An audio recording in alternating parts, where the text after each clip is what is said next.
Hi everyone. Charts these days seem very complex, and as years have passed, the charts have just become more and more complex, and it's very difficult to read them. So, we have started a series wherein we take some of the complex charts and charts that mean 1,000 words and break it down so that anyone can understand these charts.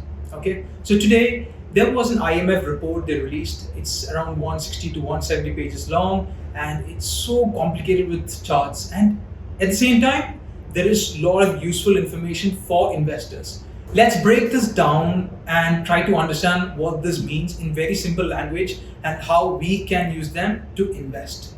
The first chart that we want to explain is that we all know during the COVID breakout, the government gave out $3,200 in free money to every single taxpayer they have. That in today's terms would be around 2,60,000 rupees. And that is huge, right? That is something someone earns in a year that US has given out for free. And what happens is when they got this money, they saved this up. Instead of spending, they saved this up because they were locked in. There's only so much opportunities that you can spend on, etc., etc. Then as time went on, now we're in 2023, the savings, they've started eating from the savings, and now they've started to spend more than what they're earning. So here we can see in 2021, when the stimulus was actually given out, the savings hit an all-time peak. Then subsequently and obviously, this came down, and now they're just, like I said, eating into those savings. Now, what does this really mean? It means that now if unemployment were to rise, and you know that a lot of talks about recession is on, some people are predicting 70, 80, 90% chances of recession. And if this were to really materialize, the consumers are in a very tough situation. Now you compare this to India, government did not really give money away for free. It gave to the needy, but not for free. So we're not in that boom and bust cycle compared to the US or the Europe. In fact, just to extend this, Italy even today is giving money out for free. The second chart I want to talk about today is what shows the manufacturing and trade between the countries. In fact, this has reached a multi-year lows. In fact, we haven't seen this kind of slowdown since COVID, and that means a pretty lot. This chart here shows the industrial production statistics for advanced economies like, let's say, Europe, US, Japan, and for emerging economies like India, China, Brazil, etc. And in this chart, we can see that trade volumes went to the all-time lows during the pandemic, and now again we are hitting a new all-time lows.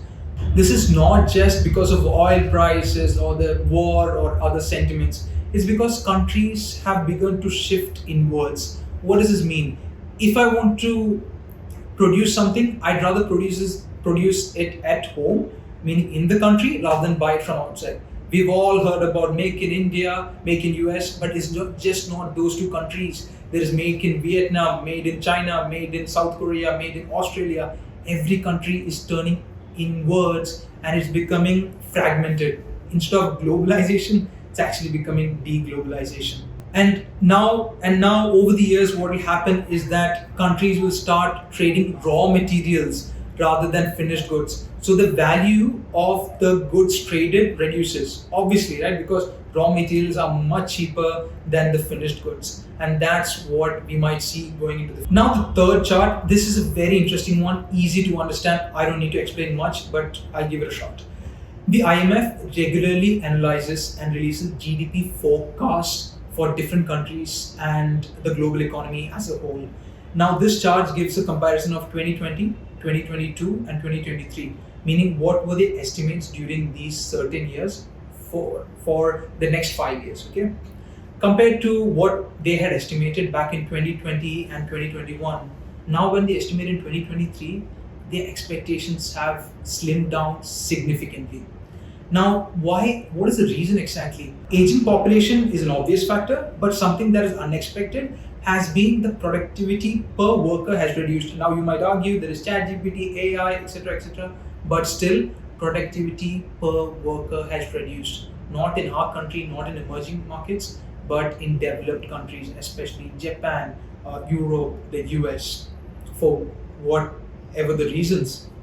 Now, the biggest contributor to the slowdown compared to expectations has been Canada, your Saudi Arabia, China, and even the European region. And these regions are expected to grow at a much slower pace than what was expected a year ago, 2 years ago. Now, on the contrary, Indian economy, there has not been any change. In fact, a point, 2 points, that's it. Globally, the countries are struggling to even have a financial discipline and get the country running. You've heard stories about Sri Lanka, Argentina, Libya, etc., etc. But India is in a very sweet spot despite all that is happening around the world. The fourth one, this chart may seem complicated, but let me break it down. It's very simple and there is a lot you can infer from this. Here's what it's trying to say. The bottom line, which is shown, it says that in 2008, what were the expectations for the next 5 years? So, for example, from 2008 to 2013, what was IMF's expectation of each country's growth? Here you can see that they were expecting China to grow at 10% and India to grow at 8%, meaning China was expected to be the fastest growing economy, and it did. Not surprisingly, it did. And now coming to the line on the left, if you can see, these are the April 2023 forecasts, meaning they're forecasting for the next 5 years. So from 2023 all the way to 2028. And in this chart, it's so evident that India is the fastest growing large economy in the world.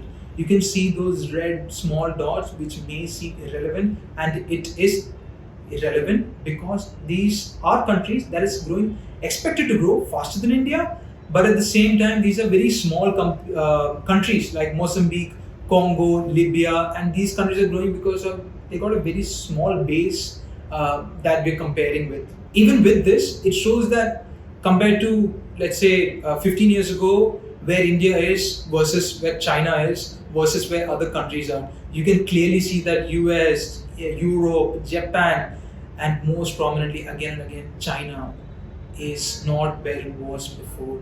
Things are changing, the world is shifting. Thank you everyone for watching. This was us taking some charts that we saw over the week and just explaining it. See if you find value in this. Please leave a like, leave a comment, let us know any other reports that you'd like to analyze, because we're not feeding this directly into the stocks that we buy, but these are very important macro factors that we need to be cognizant, that we need to be very aware about. So thank you very much. So thank you everyone for watching, and subscribe to the video.